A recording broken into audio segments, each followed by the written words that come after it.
Hello everyone, welcome all on my YouTube channel, and today we will discuss about the recalcitrant seeds and orthodox seeds. हम यहाँ पे जो seed का topic पढ़ रहे हैं वो उस तरीके से नहीं पढ़ रहे कि हम सीड के टाइप पढ़ना है, हमें यहाँ पे पढ़ना है कंजर्वेशन स्ट्रेटजी, मतलब बायोडाइवर्सिटी के अंदर प्लांट को कंजर्व करने के लिए सीड्स की क्या भूमिका है, क्या how we can conserve plant by application of their seeds by different plant tissue culture and in vitro methods that included under the category of ex situ conservation. हम यहाँ पे ये डिस्कस करना है क्या ex situ conservation के किसी भी मोड के थ्रू प्लांट को कंजर्व करने के लिए सीड किस तरीके से उपयोगी हैं. ऑन बिहाफ ऑफ दैट हमने इसे सीड को डिवाइड किया दो तरीके से, कौन से सीड एप्लीकेबल होते हैं और कौन से सीड नहीं होते हैं. ठीक है, तो इस पॉइंट ऑफ व्यू से हम बात करते हैं कि तो सीड टू टाइप के आते हैं, ऑर्थोडॉक्स सीड एंड दूसरा होता है रिकैल्सिट्रेंट सीड्स. तो अभी देखेंगे कि ऑर्थोडॉक्स क्या होते हैं और रिकैल्सिट्रेंट सीड्स क्या होते हैं, कौन से उपयोगी हैं और कौन से उपयोगी नहीं हैं, मतलब उपयोगी तो दोनों हैं, किस लेवल तक हैं. तो इसमें तीन इंपॉर्टेंट टर्म्स का रोल आएगा कि seed banks, gene banks and seed gene banks. तो आपको ये तीनों टर्म भी क्लियर होंगे कि इनकी क्या भूमिका है प्लांट को conservation by application of storage of their seeds. ठीक है, और सीड का टाइप भी पता चलेगा, उनकी अपनी प्रॉपर्टी भी पता चलेगी और उनका रोल प्लांट कंजर्वेशन में आपको पता चलेगा. ठीक है, तो देखते हैं इसमें सीड्स की पहले इंपॉर्टेंस देखते हैं कि सीड किस तरीके से एप्लीकेबल है. तो हम देखते हैं कि seeds are most convenient form of the conservation of plant genetic resources. Resources का मतलब है प्लांट, मतलब बायोडाइवर्सिटी को कंजर्व करना, प्लांट जो रिसोर्स है उसे किस तरीके से कंजर्व करने में सीड जो है वो मोस्ट कन्वीनियंट है. एक तो यहाँ बनावटी नहीं है, देखना है यहाँ पे मोस्ट कन्वीनियंट सोर्स जो है वो सीड्स के थ्रू प्लांट को सबसे अच्छे तरीके से, सबसे सुटेबल तरीके से, सबसे ईजिली तरीके से हम कंजर्व कर सकते हैं. तो हम कह सकते हैं कि बायोडाइवर्सिटी को कंजर्व करने का प्लांट की कैटेगरी में सीड के थ्रू सबसे ज़्यादा ईजी, सबसे ज़्यादा महत्वपूर्ण और सबसे ज़्यादा डायनामिक वे है जिसके थ्रू हम प्लांट की बायोडाइवर्सिटी को कंजर्व कर सकते हैं. ठीक है, हाउएवर अब इसमें इन्हें बात करा कि not all seeds can be conserve in seed bank. सभी टाइप के सीड को हम सीड बैंक में कंजर्व नहीं कर सकते हैं. अब बात करें कौन से करे जाते हैं, उनके बेस पे उनके जो नाम डिनोट किए गए हैं. देखिए, only seeds that can be dried to a very low moisture content. Very low moisture content का मतलब हुआ कि जो प्लांट के सीड के अंदर एम्ब्रियो होता है उसके लिए उसके जो एंजाइम्स होते हैं जो उसके सर्वाइवल के लिए ज़रूरत होते हैं उनके लिए वाटर की रिक्वायरमेंट होती है. वाटर का मतलब ह्यूमिडिटी. ठीक है, तो कह रहा है ओनली वो सीड जो ड्राइड किए जा सकते हैं वेरी लो मॉइस्चर कंटेंट की, अगर उनके अंदर जितना भी वाटर है हम सब बाहर निकाल लें, बहुत ही कम मॉइस्चर के अंदर रखें, और वो seed very low temperature. Very low temperature का मतलब नेगेटिव में, मतलब -20, आप समझ सकते हैं -20 का लेवल क्या होगा, और रेंज है +4 डिग्री सेंटीग्रेड. इस टेम्परेचर को टॉलरेट कर सकते हो. ठीक है, दो बातें, वेरी लो मॉइस्चर कंटेंट पे और वेरी लो टेम्परेचर पे अगर सीड स्टोर किए जा सकते हो तो उस तरीके के सीड को हम क्या बोलते हैं, ऑर्थोडॉक्स सीड. और कहाँ स्टोर होंगे, सीड बैंक में. ठीक है, इस तरीके के सीड जो हो वो ऑर्थोडॉक्स सीड कहलाएंगे, और दूसरे जो सीड बचेंगे अदर देन दिस उन्हें हम कहेंगे रिकैल्सिट्रेंट सीड्स. अब हम इन्हें भी बताएंगे, मगर हम यहाँ पर सबसे इंपॉर्टेंट चीज़ ये है कि ऐसे सीड्स जो वेरी लो मॉइस्चर कंटेंट पे और वेरी लो टेम्परेचर पे, ठीक है, उसकी रेंज आपको बता दी -20 से +4, इस पे स्टोर किया जा सकते हैं सीड बैंक में. तो ऐसे सीड को हम क्या बोलेंगे, ऑर्थोडॉक्स सीड्स.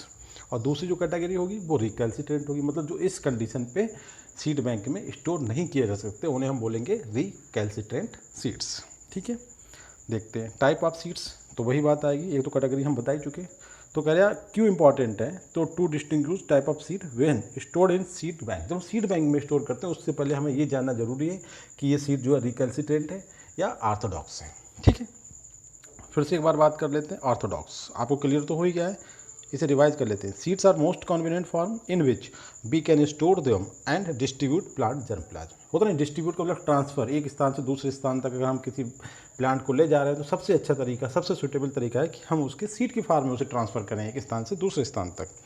ठीक है, जीन बैंक जिसके अंदर जीन सीड बैंक भी आएगा. ठीक है, in which dried seed is stored at low temperature. देखिए, ड्राइड का मतलब क्या हुआ, उनका मॉइस्चर लेवल बहुत ही कम है. ठीक है, तो ड्राइड सीड्स स्टोर करें लो टेम्परेचर, वही वाला -20 से +4 तक.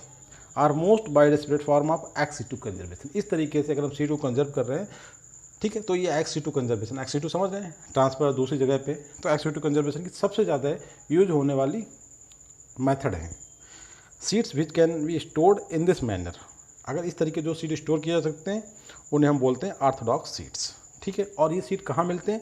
देखिए major food plants, major food plant का मतलब हुआ कि इंडिया में 70% जो है वेजिटेरियंस हैं, और उस तरीके से जो मेनली जो हमारी फूड क्रॉप्स होती हैं वो ग्रेमनी जो फैमिली है, जैसे धान, गेहूँ, ठीक है, जौ, बाजरा, ये सब इसमें आते हैं फूड क्रॉप्स में। और इनके साथ दूसरा फूड क्रॉप की अगर जनरल बात करें तो पल्स क्रॉप होती है। पल्स का मतलब लेग्यूमिनस प्लांट, जो दालें आती हैं, दाल और चावल, आप समझते होंगे, तो दाल और रोटी सब इसी में आ गया फूड क्रॉप्स में। ठीक है, तो आप कह सकते हैं फैमिली क्रूसीफेरी, सॉरी फैमिली लेग्यूमिनेसी या फैमिली फेवेसी और फैमिली पोएसी या फैमिली ग्रेमनी के जो मेंबर्स होते हैं, सीरियल जिन्हें हम बोलते हैं, ये इन दोनों के जो सीड्स होते हैं उन्हें हम ऑर्थोडॉक्स सीड कहेंगे।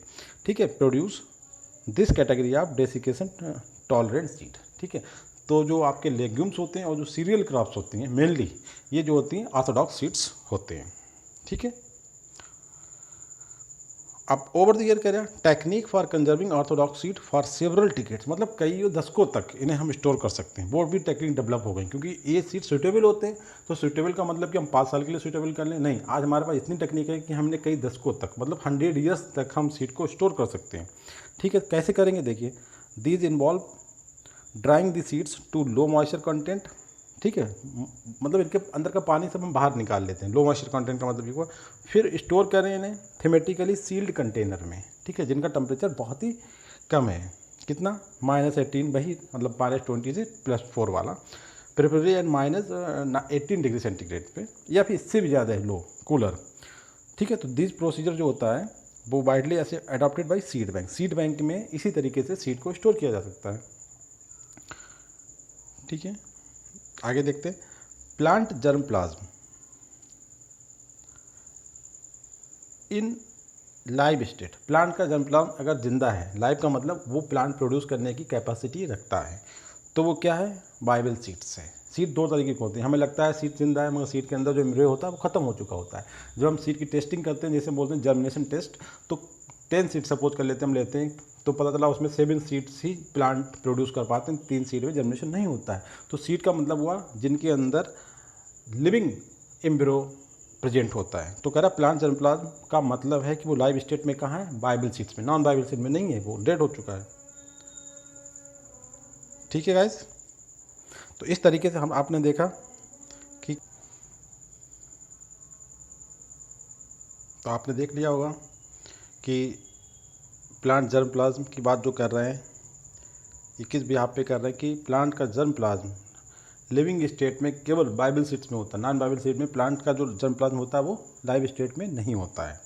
ठीक है, तो देखते हैं इन ए सीड। ठीक है, embryo is present in dormant state. एक सीड में जो एम्ब्रियो होता है वो डॉर्मेंट स्टेट में प्रेजेंट होता है। डॉर्मेंट का मतलब नॉन लिविंग नहीं है, डॉर्मेंट का मतलब जैसे ही उसे मॉइस्चर मिलती है, जैसे हम उसे अपने फील्ड में डालते हैं और वो वाटर का कंटेंट फील्ड में होता है, जो मॉइस्चर होती है, ठीक है, नमी जिसे बोलते हैं, वो उसे एब्जॉर्ब करता है और उससे प्लांट का फॉर्मेशन स्टार्ट हो जाता है, मतलब जर्मिनेशन स्टार्ट हो जाता है।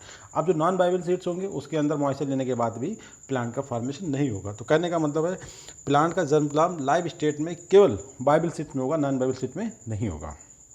ठीक है, क्योंकि इन ए सीड एम्ब्रियो कैसी प्रेजेंट फॉर्म में होता है? डॉर्मेंट फॉर्म में होता है। ठीक है, moisture content of the seed is kept, कितना रखा जाता है? 5 से 15%। एंड स्टोर्ड का टेम्परेचर क्या होता है? 10 से 20। ये वही टेम्परेचर है, लॉर्ड फ्रिकन -18 कह लें, -20 से +4 कह लें। ठीक है, with supply of little oxygen. ये कंडीशन बता रहा है सीड बैंक के अंदर जब हमने स्टोर करते हैं तो क्या करते हैं? मॉइस्चर कंटेंट 5 से 15%, टेम्परेचर -10 से -20 और ऑक्सीजन की बहुत ही कम सप्लाई, लिटिल सप्लाई। इस कंडीशन में क्या करते हैं सीड, उनके अंदर जो एंजाइमेटिक एक्टिविटी होती है बहुत ज़्यादा स्लो डाउन हो जाती हैं। ठीक है, और जो रेस्पिरेशन होता है, क्योंकि वो लाइफ है उनके अंदर, तो रेस्पिरेशन होगा, जाहिर सी बात है, तो वो भी बहुत ज़्यादा स्लो डाउन, बहुत ही रिड्यूस टाइप का, मतलब हल्का सा रेस्पिरेशन होता है, बस जो कहते हैं ना सर्वाइवल चीज़ कि जिंदा रहें बस, इस कंडीशन में हम उन्हें स्टोर करते हैं। इसके अलावा जो कुछ एग्जाम्पल हम देखते हैं कि सीरियल्स, मेजर फूड क्रॉप्स आ गए और लेग्यूम्स। ठीक है, इसके अलावा कुछ सिंगल एग्जाम्पल, जैसे अमरूद का जो सीड्स होता है वो भी आपका ऑर्थोडॉक्स में आएगा, बहुत लंबे टाइम तक हम इसे स्टोर कर सकते हैं। सपोर्ट एक प्लांट होता है, जैसे हमने देखा होगा नींबू की फैमिली का। ठीक है, बनाना, एप्पल एंड चेरी, इनके सीड जो होते हैं वो कैसे होते हैं? ऑर्थोडॉक्स होते हैं, बहुत लंबे टाइम तक स्टोर किया जा सकते हैं। नेक्स्ट देखती है strategies applicable for conservation of Orthodox seeds, मतलब कौन सी स्ट्रेटजी होंगी, एक्स-सी2 है क्योंकि seed gene bank seed gene bank ये सब कैसी हैं, एक्स-सी2 कंजर्वेशन स्ट्रेटजीज हैं।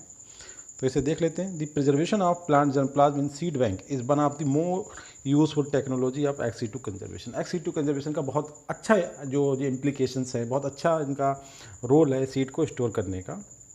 वाइल्ड प्लांट स्पीसीज़ का मतलब होता है जैसे कि हम अपने जो वीट ग्रो करते हैं, गेहूं का प्लांट जो हमारा होता है, ये होता है डोमेस्टिक। इसी के जो वाइल्ड रिलेटिव्स होते हैं, मतलब इनका जिनसे ओरिजिन हुई है, उन्हें हम अपनी सीड बैंक में मेंटेन करते हैं। अब क्यों करते हैं, इसलिए करते हैं कि इन केस हमारे जो कंटिन्यूस जो डोमेस्टिक सीड होता है वीट, इसमें कभी कुछ ऐसी बीमारी लग जाती है कि जिसका इलाज नहीं होता है, मतलब बहुत ज़्यादा टिपिकल होता है, तो हम जेनेटिक इंजीनियरिंग के लिए इनके वाइल्ड रिलेटिव्स को स्टॉक रखते हैं कि उससे वहाँ से जीन ट्रांसफ़र करके इस प्लांट में इंसर्ट करते हैं और हम अपनी क्रॉप को प्रोटेक्ट कर लेते हैं। या कोई ऐसा न्यूट्री कंटेंट का एडिशन बढ़ाना हो या कम करना हो, ठीक है, या कुछ इसमें कंटिन्यूसली जो ग्रो करते हैं ना, तो इनकी क्वालिटी बहुत डिक्रीज हो जाती है, तो इनके वाइल्ड रिलेटिव से जीन ट्रांसफ़र करके by application of genetic engineering हम अपने डोमेस्टिकेटेड क्रॉप में इंसर्ट कर देते हैं। और इस तरीके जो हम गेहूँ जो वीट आज कल्टीवेट करते हैं, जिसे हम बोलते हैं डोमेस्टिक, यह सबसे बेहतरीन क्वालिटी का होता है, गुड क्वालिटी का होता है। ऑन पर्सपेक्टिव ऑफ न्यूट्रिएंट पूरी तरीके से इसमें होते हैं,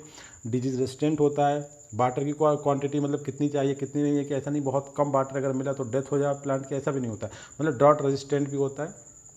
तो ये वाइल्ड रिलेटिव का मतलब हुआ है कि कंडीशनल हम इन्हें स्टोर करके रखते हैं। हर एक प्लांट का वाइल्ड रिलेटिव्स स्टोर करते हैं, कहाँ करते हैं, सीड बैंक में, ठीक है। तो एक्स-सी2 कंजर्वेशन की सबसे अच्छी जो एक एप्लीकेशन है सीड बैंक, जिसमें हम वाइल्ड रिलेटिव्स अपने डोमेस्टिकेटेड जो प्लांट होते हैं उनके जो वाइल्ड रिलेटिव्स होते हैं उन्हें स्टोर करते हैं, ठीक है।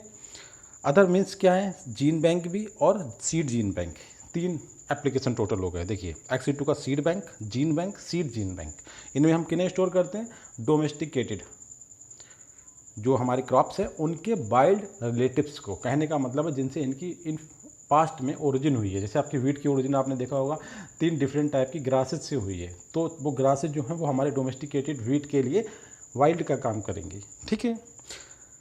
तो अब इनका एप्लीकेशन सिंगली देख लेते हैं कि सीड जीन बैंक में क्या होता है।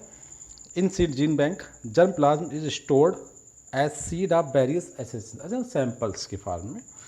Under suitable conditions seed of many species can be stored up to 50 से 100 ईयर्स तक। देखिए कितना लॉन्ग ड्यूरेशन तक, 50 से 100 ईयर्स तक स्टोर कर सकते हैं। अच्छा, जीन बैंक का जब कॉन्सेप्ट आता है तो जीन बैंक में आपके आते हैं सीड बैंक। देखिए जीन बैंक के अंदर सीड बैंक भी आ गया और कॉर्ड भी इसी में आ गया, ठीक है। डिफरेंट टाइप के जो मटेरियल होते हैं उन्हें स्टोर करने के लिए टर्म है जीन बैंक। जीन बैंक क्या होते हैं, इंस्टीट्यूशंस हैं दैट मेंटेन स्टॉक्स। स्टॉक्स का मतलब भी सैंपल उनके डिफरेंट वैराइटीज बाइबल सीड की, जैसे सीड को अगर हम कर रहे हैं तो जीन बैंक को क्या कहेंगे, सीड बैंक्स या सीड जीन बैंक। अगर हम प्लांट के किसी ग्रोइंग लाइव पार्ट को स्टोर कर रहे हैं तो उसे हम बोलेंगे ऑर्कॉड्स। इस तरीके से tissue and frozen germ plasm को स्टोर कर रहे हैं इन विट्रो कंडीशन में, तो हम उसे बोलेंगे प्लांट टिश्यू कल्चर लेबोरेटरी जो होती हैं उसमें, ठीक है। With whole range of genetic variability, उनके अंदर जो भी जेनेटिक वेरिएबिलिटी है उनमें कोई चेंजिंग नहीं आई, उनके साथ ही हम उन्हें इन जगहों पे स्टोर करके 50 से 100 साल तक रख सकते हैं, ठीक है। अब एक लास्ट देखिए सीड जीन बैंक जो होते हैं वो सबसे ही ज़्यादा आसान तरीके हैं to store germplasm of wild and cultivated plants at low temperature in cold rooms, ठीक है। अच्छा, अब इसी चीज़ को हमने थोड़ा सा सिंगल मतलब वहीं सेंटेंस उठा के यहाँ पे दिखाया है कि जो आपके ऑर्थोडॉक्स सीड्स हैं उनकी क्या क्वालिटी होती है। देखिए ऑर्थोडॉक्स सीड में जो डॉर्मेंसी होती है वो जनरली पाई जाती है, ठीक है। मतलब डॉर्मेंसी का मतलब उनका एम्ब्रियो जो है लिविंग है बट वो डॉर्मेंट स्टेज में प्रेजेंट है। अच्छा, जो एक्युमुलेशन ऑफ ड्राई वेट का जो उनका जो एक्युमुलेशन होता है, जैसे ड्राई वेट जो होता है वो हल्के हल्के जैसे वो मैच्योर होंगे उनका ड्राई वेट डिक्रीज होता चला जाएगा, ठीक है। अच्छा, जो normally small and medium size के होते हैं और उनका जो हार्ड जो कोट होता है, जो कवरिंग होती है वो हार्ड होती है, ठीक है। उसके बाद कह रहा है कि जो पोटेंशियल जो पीरियड होता है वो कई मतलब दशकों तक इन्हें हम स्टोर कर सकते हैं, बहुत ज़्यादा इनके अंदर पोटेंशियल होता है स्टोर करने का। उसके बाद कहाँ पाए जाते हैं, arid and semi arid areas में जो प्लांट पाए जाते हैं उनके सीड मोस्टली ऑर्थोडॉक्स कैटेगरी में आते हैं, ठीक है। कुछ हद तक जो temperate and tropical and high altitude वाले में भी पाए जा सकते हैं। इसके बाद इनकी जो लाइफ होती है बहुत लंबी होती है, ठीक है, ऑफन लॉन्ग लिव्ड। उसके बाद जो इनकी जो लॉन्जिविटी जो लाइफ होती है, जैसे जितना टेम्परेचर हम कम रखेंगे उतना ही ज़्यादा लंबी लाइफ लीड कर सकते हैं। बहुत लॉन्ग टाइम तक स्टोर करना है तो हमें उतना ही लो टेम्परेचर पे स्टोर करना होगा, इसका ये मतलब होता है सिंपल सा। देखिए अब दूसरे तरीके की सीट देखें, हमारा कॉन्सेप्ट तो क्लियर है कि जो कंडीशन पे स्टोर हो जाते हैं वो ऑर्थोडॉक्स से, उनके अपोजिट जो सीट होंगे वो आपके रिकैल्सिट्रेंट सीट्स होंगे। तो इन्हें फिर भी हम देख लेते हैं डेफिनेशन इनकी कि many species of the tropical and sub tropical, देखिए जो गर्म प्लेसेस पे पाए जाने वाले seeds which sensitive to drying, sensitive का मतलब हुआ कि अगर उन्हें थोड़ा सा भी हमने ड्राइंग और चिलिंग करी तो उनकी डेथ हो जाएगी, मतलब वो ख़त्म हो जाएंगे। ठीक है, तो वो सीड्स मतलब है कि इन कंडीशन पे हम उन सीड को स्टोर नहीं कर पाएंगे, तो वो सीड कौन से कहलाएंगे आपके रिकैल्सिट्रेंट सीड्स। और ये मेथड जो है वो हमारी कन्वेंशनल मेथड है जो बहुत टाइम से यूज करते हुए आ रहे हैं। ठीक है, तो seed of this type termed as recalcitrant seeds even when stored under optimal condition their life span is limited to a few weeks or occasionally month। मतलब अगर हम ऑप्टिमल कंडीशन में भी हम स्टोर कर रहे हैं तो हम इन्हें कुछ हफ्तों तक या फिर कुछ मंथ तक ही स्टोर कर सकते हैं उन कंडीशन पे। ठीक है, इससे ज़्यादा नहीं कर सकते। अब उन कंडीशन में जब इन्हें स्टोर करेंगे तो क्या करते हैं ये, दीज आर दो seat which get killed on reduction of moisture, मतलब ड्राइंग जैसे मॉइस्चर निकालेंगे उनके अंदर से वो खत्म हो जाएंगे, और एक्सपोज करेंगे लो टेम्परेचर के लिए, फ्रीजिंग की। वही बात दोबारा से घुमा के हम बोल रहे हैं, कुछ भी नहीं है, नथिंग, कि अगर हम लो मॉइस्चर कंटेंट पे और लो टेम्परेचर पे इन सीड को अगर स्टोर करेंगे तो ये खत्म हो जाएंगे, किल्ड हो जाएंगे। ठीक है, सीड स्टोरेज बैंक रिक्वायर, और सीड स्टोरेज बैंक में इसी तरीके से हम इन्हें स्टोर कर सकते हैं। देखिए सीड स्टोरेज बैंक रिक्वायर लो ह्यूमिडिटी, लो टेम्परेचर कंडीशंस, तो जाहिर सी बात है कि हम इन्हें स्टोर नहीं कर सकते।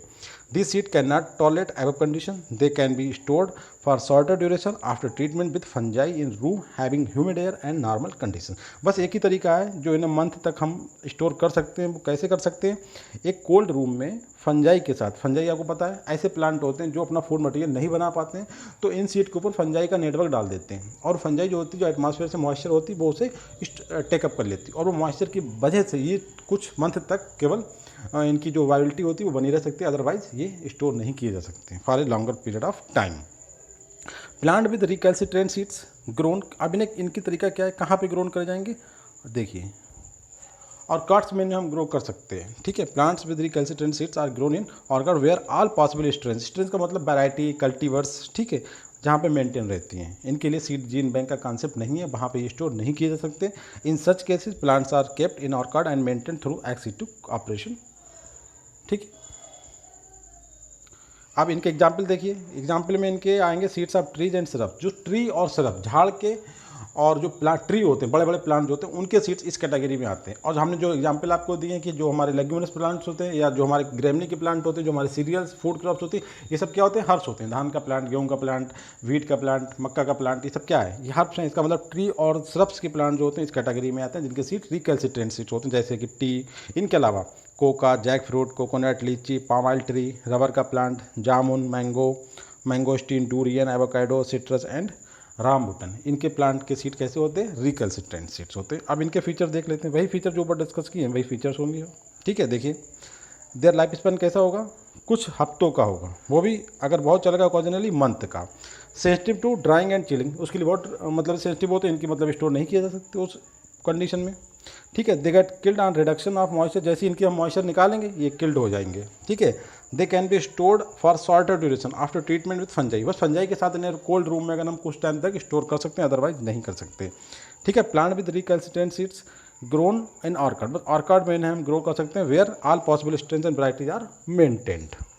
अच्छा, अब स्टोर करते टाइम हम कौन कौन सी जो फैक्टर्स होते हैं वो मतलब स्टोरेज कब तक हो सकता है, कितने टाइम तक स्टोर करते हैं, ये किस पे मेंटेन करते हैं, कौन कौन से फैक्टर इस चीज़ को अफेक्ट करते हैं, हमारी जो स्टोरेज पीरियड होता है। देखिए सीड मैच्योरिटी डिपेंड करती है, सीड डॉर्मेंसी इस पर अफेक्ट करती है, moisture content, mechanical damage, genetics, post harvest factor. Post harvest मतलब कि हमने सीड को किस तरीके से स्टोर किया है, प्लांट में जब वो तैयार हो गए थे तो हमने किस तरीके से कट करके हम उन्हें स्टोरेज रूम तक लाए हैं। ठीक है, बिगर का मतलब होता है उनकी जेनेटिक्स से, उनकी जो हाइब्रिड बिगर आपने सुना होगा, जो हेटेरोसिस एक टर्म होता है इसी चीज़ के लिए।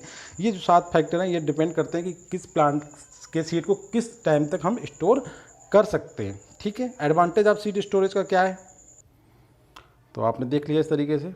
ठीक है, 7 फैक्टर जो है अफेक्ट करते हैं कि किस लिमिट तक किस सीड को स्टोर किया जा सकता है। उसके बाद सीड स्टोर के एडवांटेज क्या है उस पर हम बात कर लेते हैं। तो देखिए आपको पता ही होगा, जब हम स्टोर कर लेंगे तो हम बहुत इजीली हम इन्हें कैरी ओवर करेंगे एक स्थान से दूसरे स्थान तक। ठीक है, इनके जर्म प्लाज्म को हम एक कंट्री से दूसरी कंट्री तक ले जा सकते हैं बहुत ही कम स्पेस में, और इससे ये भी हो सकता है कि हम रेगुलर सप्लाई कर सकें वेजिटेबल ग्रोअर्स को जो खेती करते हैं वेजिटेबल्स की मतलब। ठीक है। और एक regular trade off vegetable and supply, इससे हमारी पूरे साल भर हम वेजिटेबल खा भी सकते हैं, क्योंकि सीड की सप्लाई करेंगे तो रेगुलर ट्रेड ऑफ वेजिटेबल का होता रहेगा, उनकी सप्लाई होती रहेगी। दूसरी बात, सीड की जो बर्बादी है उससे बच सकते हैं। अच्छा, ज़रूरत क्या है सीड को स्टोर करने की? तो सीड को स्टोर करने की ज़रूरत ये है कि supply of food, good quality seed मिले। ठीक है। जो फार्मर हमारे थे कन्वेंशनल, जो हमारे फार्मर्स हैं इंडिया में, वो इलिटरेट हैं और उन्हें नहीं पता कि किस तरीके से सीड को स्टोर किया जा सकता है। ठीक है। तो वो क्या होता है, हर बार उनकी जो क्वालिटी है, जो उनकी जो पावर ऑफ वो है, वो डिक्रीज होती चली जाती है। इसलिए सीड को स्टोर करना ज़रूरी है। और एक फैक्ट है इसके बारे में बहुत इंपॉर्टेंट, कि एक फैमिली होती है जिसे बोलते हैं कनवन बुल्लेसी है। ठीक है।